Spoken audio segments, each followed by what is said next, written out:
Alors, c'est le stress, oulala. Mais t'inquiète, Voilà, ça va vite partir. Ah, raté. Faut vraiment. Voilà. Du coup, je suis Nicolas Jiménez et puis je suis président du Style cette année. Alors du coup, le Style, c'est un salon qui se tient au Swiss Tech Convention Center. En fait, c'est un salon où on réunit start-up, laboratoires, associations, entreprises qui viennent montrer leurs nouvelles technologies, leurs nouvelles innovations. Il n'y a rien à voir avec Forum. Forum, c'est purement un salon de recrutement. Nous, vraiment, c'est une plateforme d'innovation pour permettre aux différentes startups de trouver des partenariats, discuter de leurs nouvelles technologies entre elles. Et puis après, le fait qu'on soit à l'EPFL nous permet de montrer cette nouvelle technologie aux étudiants de l'EPFL. L'association est née il y a quelques années via une SHS en fait qui s'appelle Organisation des événements, si je ne me trompe pas. Gestion des organisations, pardon. Et du coup, en fait, c'est des étudiants qui ont décidé de créer cet événement parce que je crois que dans la SHS, il faut créer un événement. Et du coup, ça a plutôt bien marché. Il y a des sponsors qui nous ont soutenus, etc., qui ont vu un potentiel dans l'association, les startups également. J'ai fait une première année où j'étais relations exposant. Ensuite, la deuxième année, j'ai fait vice-président, du coup. Le fait que je suis resté, en fait, c'est parce que j'avais pas vécu l'événement. En première année annulée, la deuxième année en ligne.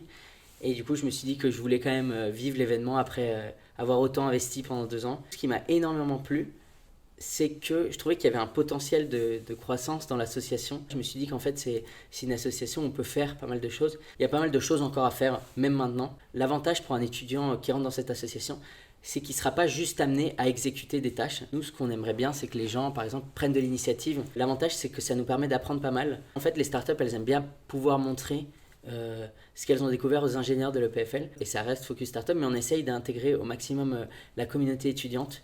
Il y avait eu des conférences sur comment lancer sa startup, comment trouver ma première équipe. Et du coup, je pense que c'est assez intéressant pour les étudiants qui sont intéressés d'essayer de s'impliquer dans l'association, enfin même en tant que visiteur, dans les workshops, les choses comme ça qu'on organise. Et puis après, je pense que personnellement, ce que ça m'a apporté, il n'y a pas que des skills qu'on développe, c'est également énormément de rencontres. Enfin, je pense que ce qui est important, et c'est ce que je l'ai dit tout à l'heure, c'est que par rapport à l'associatif, pas que le style, je trouve que c'est assez chouette. Et je pense que c'est très important pour les étudiants d'essayer de s'impliquer, tantôt pour les rencontres, mais aussi pour tout ce qu'on apprend, tout ce qu'on peut faire. C'est super chouette, ça sort du cadre de nos études. Il faut essayer de trouver en fait ce qu'on aime, ce qui nous passionne, et puis voir l'association. Et puis même si on la trouve pas, ben, limite se lancer et la créer, quoi.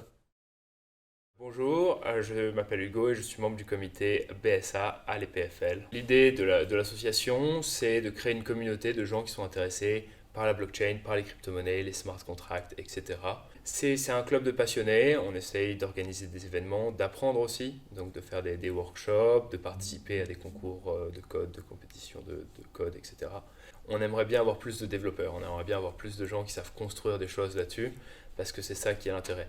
On a pas mal de gens qui viennent, par exemple, dans le groupe, qui sont pas vraiment membres d'ailleurs, qui sont là parce qu'ils ont un peu boursicoté, spéculé un peu sur les cryptos. Mais là, c'est pas vraiment le but. On n'est pas là pour faire des conseils financiers. On est là tout simplement pour découvrir les nouvelles technologies, partager des projets sympas qui naissent et être membre un peu de cette communauté plus globale qui est les étudiants qui sont passionnés par ça. Travailler un peu avec UCL à Londres, avec King's College, on a fait des événements en commun. Dans nos valeurs, on adhère pas mal à l'éthos des crypto-monnaies qui est un peu la décentralisation, redonner le pouvoir aux gens, etc. L'un des buts, c'est de protéger aussi les gens comme ça, les étudiants parfois qui sont un peu naïfs. Ah, mais regardez, il y a ça qui est sorti. On leur dit non, mais ça c'est.